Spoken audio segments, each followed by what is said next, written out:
오늘 새벽 우리에게 주신 하나님의 말씀은 스바냐 3장입니다. 제 3장.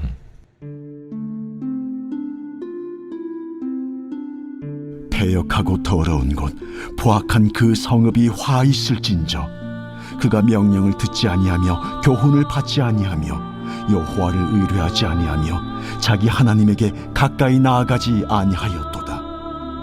그 가운데 방백들은 부르짖는 사자요 그의 재판장들은 이튿날까지 남겨두는 것이 없는 저녁일이요 그의 선지자들은 경솔하고 간사한 사람들이요 그의 제사장들은 성소를 더럽히고 율법을 범하였도다. 그 가운데 계시는 여호와는 의로우사 불의를 행하지 아니하시고 아침마다 빠짐없이 자기의 공의를 비추시거늘 불의한 자는 수치를 알지 못하는도다. 내가 여러 나라를 끌어버렸으므로 그들의 망대가 파괴되었고 내가 그들의 거리를 비게 하여 지나는 자가 없게 하였으므로 그들의 모든 성읍이 황폐하며 사람이 없으며 거주할 자가 없게 되었느니라. 내가 이르기를 너는 오직 나를 경외하고 교훈을 받으라. 그리하면 내가 형벌을 내리기로 정하기는 하였지만 너의 거처가 끊어지지 아니하리라 하였으나 그들이 부지런히 그들의 모든 행위를 더럽게 하였느니라. 나 여호와가 말하노라. 그러므로 내가 일어나 벌할 날까지 너희는 나를 기다리라. 내가 뜻을 정하고 나의 분노와 모든 진노를 쏟으려고 여러 나라를 소집하며 왕국들을 모으리라. 온 땅이 나의 질투의 불에 소멸되리라. 그때 내가 여러 백성의 입술을 깨끗하게 하여 그들이 다 여호와의 이름을 부르며 한 가지로 나를 섬기게 하리니 내게 구하는 백성들 곧 내가 흩은 자의 딸이 구수강 건너편에서부터 예물을 가지고 와서 내게 바칠지라. 그날에 네가 내게 범죄한 모든 행위로 말미암아 수치를 당하지 아니할 것은 그때 내가 네 가운데서 교만하여 자랑하는 자들을 제거하여 네가 나의 성산에서 다시는 교만하지 않게 할 것임이라. 내가 곤고하고 가난한 백성을 네 가운데에 남겨두리니 그들의 여호와의 이름을 의탁하여 보호를 받을지라. 이스라엘의 남은 자는 악을 행하지 아니하며 거짓을 말하지 아니하며 입에 거짓된 혀가 없으며 먹고 누울지라도 그들을 두렵게 할 자가 없으리라. 시온에 따라 노래할지어다. 이스라엘아 기쁘게 부를지어다. 예루살렘 따라 전심으로 기뻐하며 즐거워할지어다. 여호와가 네 형벌을 제거하였고 네 원수를 쫓아냈으며 이스라엘 왕 여호와가 네 가운데 계시니 내가 다시는 화를 당할까 두려워하지 아니할 것이라. 그날에 사람이 예루살렘에 이르기를 두려워하지 말라. 시온아 네 손을 늘어뜨리지 말라. 너의 하나님 여호와가 너의 가운데에 계시니 그는 구원을 베푸실 전능자이시라. 그가 너로 말미암아 기쁨을 이기지 못하시며 너를 잠잠히 사랑하시며 너로 말미암아 즐거이 부르며 기뻐하시리라 하리라. 내가 절기로 말미암아 근심하는 자들을 모으리니 그들은 내게 속한 자라. 그들에게 주어진 짐이 치욕이 되었느니라. 그때 내가 너를 괴롭게 하는 자를 다 보라고 저른 자를 구원하며 쫓겨난 자를 모으며 온 세상에서 수욕받는 자에게 칭찬과 명성을 얻게 하리라. 내가 그때 너희를 이끌고 그때 너희를 모을지라. 내가 너희 목전에서 너희의 사로잡힘을 돌이킬 때에 너희에게 천하 만민 가운데서 명성과 칭찬을 얻게 하리라. 여호와의 말이니라. 오늘 새벽에도 하나님의 은혜와 평강이 함께하기를 축복합니다. 우유를 발효시켜서 요구르트를 만들어서 사람들이 먹습니다. 또 효소를 통해서 음식을 발효를 해서 먹는 경우가 있죠. 그런데 이 발효된다는 것과 썩는 과정은 똑같다고 말을 합니다. 똑같은 음식에 똑같은 효소를 넣거나 세균을 넣어서 발효를 하는데 좋은 세균이 활동을 더하면, 즉 50% 이상의 좋은 세균이 활동을 하면 그것은 발효가 되고 나쁜 세균이 50%를 넘어가면 썩는다고 합니다.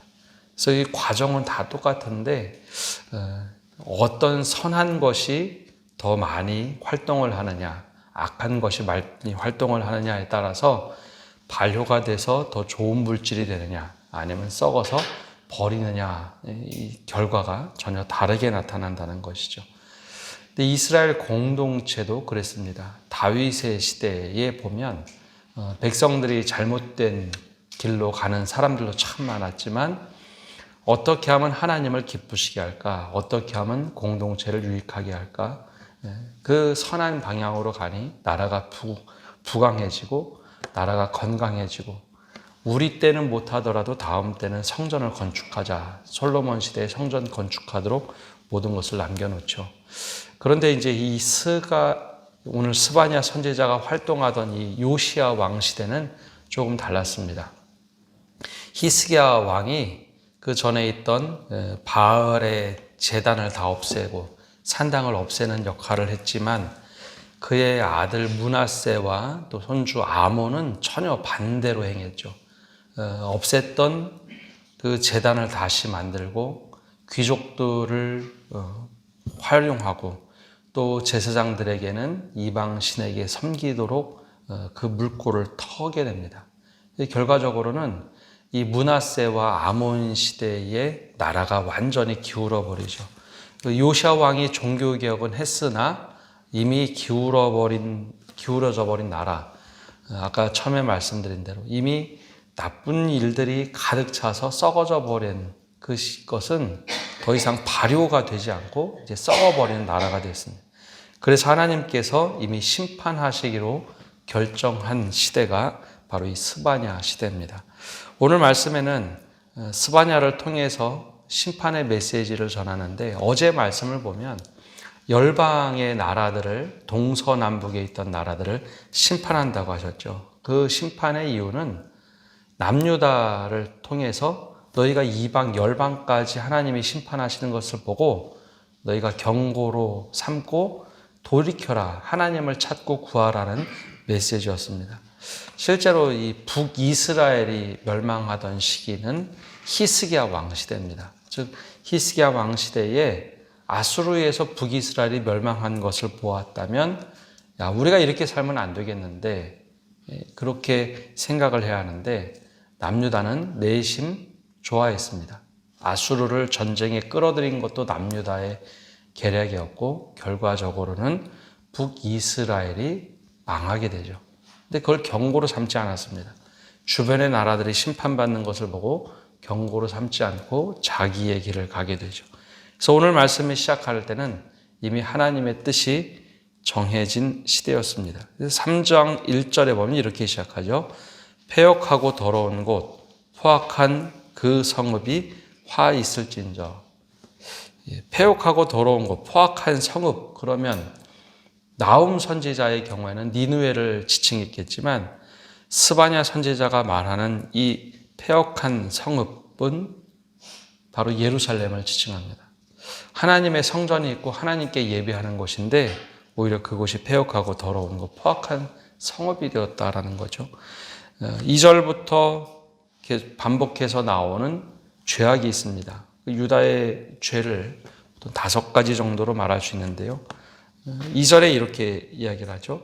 그가 명령을 듣지 아니하며 교훈을 받지 아니하며 여호와를 의뢰하지 아니하며 자기 하나님에게 가까이 나가지 아니하였도다. 첫 번째 죄는 하나님의 말씀을 따르지 아니하는 것. 이게 바로 이제 죄입니다.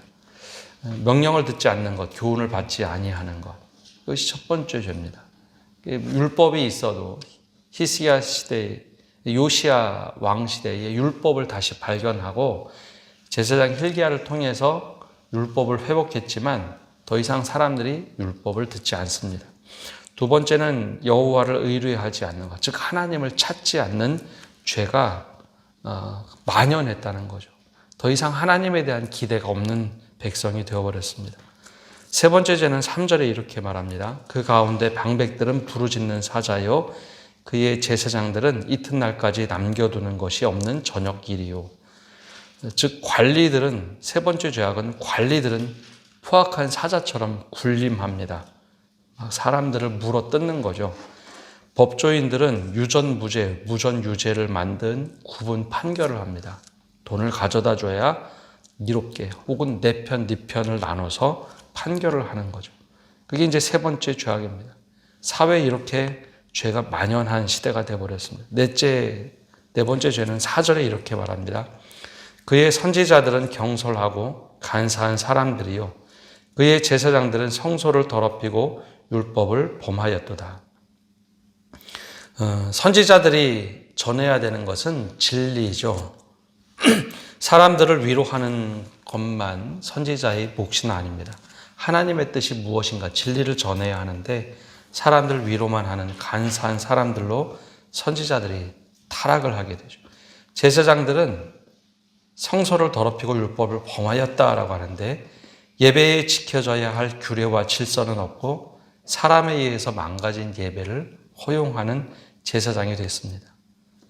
더군다나 제사장들이 바알 신에게 섬기는 일들을 이 므낫세와 아몬 시대에 그 일을 하는 사람들로 전락해버렸죠. 그러니까 제사장이 하는 것 자체가 예배를 드려도 예배가 아닌 것이죠. 즉 하나님이 받을 수 없는 예배가 되어버렸다는 겁니다. 다섯 번째 죄악은 5절에 나옵니다. 그 가운데 계시는 여호와는 의로우사 불의를 행하지 아니하시고 아침마다 빠짐없이 자기의 공의를 비추시거늘 불의한 자는 수치를 알지 못하는도다. 이 레위기 말씀이나 신명기 말씀을 보면 이스라엘 백성들은 아침마다 하나님 앞에 와서 예배를 드립니다. 즉 제사장들은 불을 당기고 꺼지지 않도록. 그런데 그 표현이죠. 아침마다 하나님께 예배하러 왔는데 불의한 자들이 수치를 모르고서 하나님께 예배를 하는 겁니다. 일상의 삶은 아무것도 안 되는데 이렇게 예배를 드리면 하나님이 기뻐하시겠죠. 근데 여기 나오는 말씀은 하나님이 불의를 기뻐하지 않고 공의로 비추시는데 어떻게 여기 와서 이런 예배를 드릴 수 있는가 하는 것을 지적을 하고 계시죠. 예배가 중요한 것이 아니라 그 속에 무엇을 담고 예배를 하느냐. 그래 하나님께서 예배를 도저히 받을 수 없다. 이것은 이사야 선지자부터 반복해서 나오는 말씀입니다. 예배가 중요하다. 우리가 그렇게 배웠지만 예배의 내용을 무엇을 담느냐. 그래 결과적으로는 하나님께서 마지노선을 정해놨는데 그대로 하지 않자 7절과 8절에 이미 뜻을 정하였다라고 말씀합니다. 이렇게 말씀하시죠. 내가 이르기를 너는 오직 나를 경외하고 교훈을 받으라. 그리하면 내가 형벌을 내리기로 정하기는 하였지만 너의 거처가 끊어지지 아니하리라 하였으나 그들이 부지런히 그들의 모든 행위를 더럽게 하였느니라. 계속 경고했지만 우리가 예배만 드리면 되지 하고 삶을 바꾸지 않더라는 거죠. 그래서 8절에 하나님께서 뜻을 정하여 이렇게 말씀합니다. 나 여호와가 말하노라. 그러므로 내가 일어나 벌할 날까지 너희는 나를 기다리라. 내가 뜻을 정하고 나의 분노와 모든 진노를 쏟으려고 여러 나라를 소집하여 왕국들을 모으리라. 온 땅이 나의 질투의 불에 소멸되리라. 하나님께서 이렇게 말씀하신 것은 갑자기 기분에 따라 하신 말씀이 아니라 오랫동안 노하기를 더디하시고 기다리신 결과입니다. 그러나 이스라엘 백성들, 특별히 남유다 백성들이 우리가 이렇게 예배를 잘 드리면 하나님이 진노를 푸시겠지. 아니 우리를 보호하시겠지. 하나님은 이 스바냐 2장에 나온 것처럼 우리에게 벌을 내리지도 못하시는 하나님이다 라고 했던 이야기를 들으시고는 뜻을 정하시고 이방 나라를 일으켜서 질투의 불에 소멸시키겠다라고 말씀하시죠. 이미 앞에서 북이스라엘을 통하여 이방으로 열방을 통하여 경고하신 말씀을 끝내 듣지 않자 예루살렘에 대한 심판을 결정하십니다. 그래서 스바냐 선지자가 아무리 외쳤어도 야 제발 좀 하나님을 찾고 돌아와라 라고 했어도 백성들이 그것을 듣지도 않을 뿐더러 하나님이 이미 뜻을 정하셨다는 겁니다. 그러면 스바냐 선지자가 이렇게 끝나는가? 그렇지는 않습니다. 근데 9절부터 하나님의 회복의 때가 선포가 되는데 9절에도 그때에, 그날에, 11절에도 그날에, 그날이 되면, 그때가 되면이라고 하는데 이것은 여호와의 날, 두 번째 여호와의 날입니다. 하나님의 심판을 다 이루신 후에 그때부터 놀라운 일이 벌어지는데 9절과 10절에는 먼저 이방 나라가 하나님께 돌아오기 시작합니다. 심판을 받았던 열방. 9절과 10절에 보면 이렇게 되어 있습니다. 그때에 내가 여러 백성의 입술을 깨끗하게 하여 그들이 다 여호와의 이름을 부르며 한 가지로 나를 섬기게 하리니. 심판을 받았던 열방이 먼저 돌아옵니다. 10절에 내게 구하는 백성들 곧 내가 흩은 자의 딸이 구스강 건너편에서부터 예물을 가지고 와서 내게 바칠지라. 이방뿐만 아니라 심판을 받던 흩어진 백성들이 나를 다시 찾아오고 예물을 가져와서 하나님께 예배하리라. 이 예배는 다른 예배죠. 매일 아침에 와서 드렸던 예배와 이 예배는 다른 예배입니다. 심판을 받고 나서 벌은 받았지만 여전히 믿음을 지키고 있는 자들, 그들이 하나님께 돌아와서 회복이 일어나기 시작합니다. 또 11절에서 13절까지 보면 이게 우리가 어떻게 살아야 될지 한번 고민하게 하는 말씀입니다. 그날에 내가 내게 범죄한 모든 행위로 말미암아 수치를 당하지 아니할 것은 그때에 내가 내 가운데서 교만하여 자랑하는 자들을 제거하여 내가 나의 성산에서 다시는 교만하지 않게 할 것임이라. 백성들이 다시 돌아오게 되는데 그때는 오랫동안 하나님께서 죄가 관영하도록 허용했던 사람들, 교만하고 자랑하는 자들은 돌아오지 못한다는 거죠. 그래서 이스라엘 백성들에 대한 예언을 보면 이사야 선지자부터 남은 자들이 강조가 됩니다. 남은 자들. 아마 그 이야기 많이 들어보셨을 텐데요. 남은 자들이라는 사상이 있습니다. 남은 자들은 아무리 험한 세월을 보냈어도 하나님께 순수하게 믿음을 지킨 자들입니다. 사람들이 교만하고 자랑하는 자들, 포악한 자들에게 따라가지 않고 그래도 하나님께서 우리와 함께 하실 거라는 것, 거기에 휩쓸리지 않고 순수하게 믿음을 지켰던 사람들, 바로 그 사람들을 통해서 하나님이 회복시키시는데 오늘 말씀을 보면 교만하여 자랑하는 자들, 이 앞에 나왔던 그래도 하나님이 우리 괜찮게 하실 거야, 예배만 잘 드리면 돼 했던 자들을 제거해 버리시고 오히려 남은 자들을 순수하게 회복시키실 것이다 라는 겁니다. 그럼 그 순수하게 남은 자들이 어떤 사람들이냐? 12절에 그들이 나오죠. 내가 곤고하고 가난한 백성을 내 가운데 남겨두리니 그들이 여호와의 이름을 의탁하여 보호를 받을 자라. 이 말씀이 신약 성경에 가면 심령이 가난한 자, 애통하는 자, 팔복에 나오는 사람들입니다. 그래서 13절에 이스라엘의 남은 자는 악을 행하지 아니하며 거짓을 말하지 아니하며 입에 거짓된 혀가 없으며 먹고 누울지라도 그를 두렵게 할 자가 없으리라. 그렇게 신실하게 믿음을 지켰던 남은 자들을 통해서 하나님께서 회복시키신다라는 겁니다. 그래서 그들 때문에 14절부터 하나님께서 막 기뻐하면서 말씀을 하십니다. 야, 너 이제는 노래를 불러봐라. 찬양을 불러봐라. 기뻐해라. 하면서 그 가운데 하셨던 말씀이 17절 말씀입니다. 스바냐서 하면은 3장 17절을 제일 많이 우리가 인용하는데요. 그래서 그들 때문에 이 말씀을 하는 겁니다. 너희 하나님 여호와가 너희 가운데 계시니 그는 구원을 베푸실 전능자이시라. 그가 너로 말미암아 기쁨을 이기지 못하시며 너를 잠잠히 사랑하시며 너로 말미암아 즐거이 부르며 기뻐하시리라 하리라. 이 말씀이 그냥 나온 말씀이 아니라 믿음을 지켰던 남은 자들 때문에 그들을 축복하며 하시는 말씀입니다.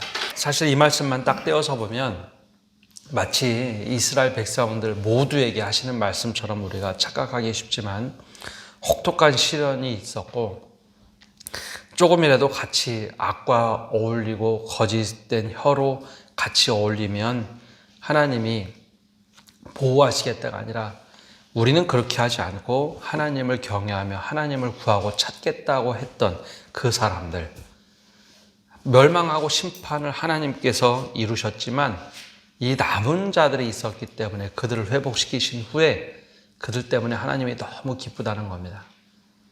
좀 하나님의 입장에서 얘기하면 야, 너희들 때문에 내가 살만하구나.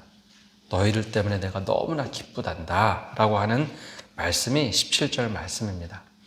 그러니 이 스바냐 선지자의 말씀을 들었던 백성들 가운데 아무리 힘들고 어려워도 믿음을 지키고 야, 그래도 우리가 이렇게 말씀대로 살아야지, 우리가 말씀을 지키며 살아야지 했던 이들이 포기하지 않고 믿음을 지키라라는 메시지입니다. 스바냐 이 3장 제일 뒷부분만 보면 모든 사람에게 다 이 말씀을 하셨는가 오해하기 쉽지만 그 순수하게 믿음을 지켰던 남은 자들 때문에 하나님이 기뻐하시며 노래 부르신다는 겁니다. 그래서 마지막 절에 이렇게 말씀을 하며 맺습니다. 내가 그때에 너희를 이끌고 그때에 너희를 모을지라. 내가 너희 목전에서 너희의 사로잡힘을 돌이킬 때에 너희에게 천하 만민 가운데서 명성과 칭찬을 얻게 하리라. 여호와의 말이니라. 그러니 믿음을 지키고 살아가라.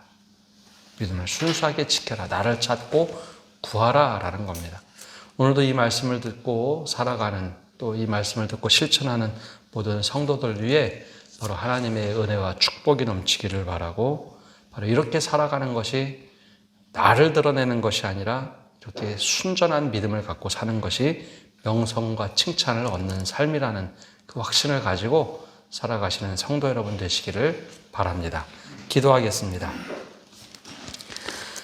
하나님, 오늘도 저희가 주님 앞에 나와 말씀을 듣고 믿음을 지키며 살아가기를 다짐해 봅니다.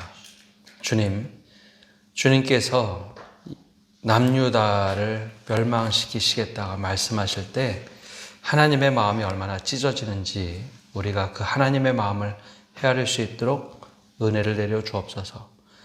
또한 모든 사람들이, 많은 사람들이 나쁜 길로 갈 때 순전하게 믿음을 지켰던 사람들, 공의와 겸손을 지켰던 그 사람들을 통해서 하나님께서 다시 일으키시고 그들 때문에 기쁨을 이기지 못하며 하나님이 흥얼거리며 노래를 부르시는 그 모습이 바로 나를 통해서, 우리를 통해서 이루어지도록 우리가 순전한 믿음 갖게 하여 주옵소서.